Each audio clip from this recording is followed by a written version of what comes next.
Hi guys! So you can see all the Pokeballs here. It's time for Pokeball tutorial. But I'm gonna make it fun this time, so you will have to follow my Instagram story. Because the Pokeball is built with different parts, so I'm gonna break it into 5 parts, and then I'm gonna post each part, the pattern and how to build it on my story every day. So after we're done with the 5 parts, and then I'm gonna release the video to put it together. So don't miss out every day.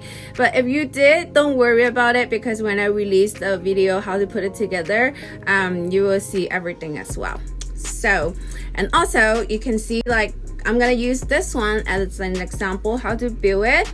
And if you want to build the pink one, so you will have to build this one first, and then tag me on Instagram in your story or your post, so I can see your Pokeball, and then I'll DM you with the pattern how to build this pink one with like the little heart shape on the top. Isn't it cute?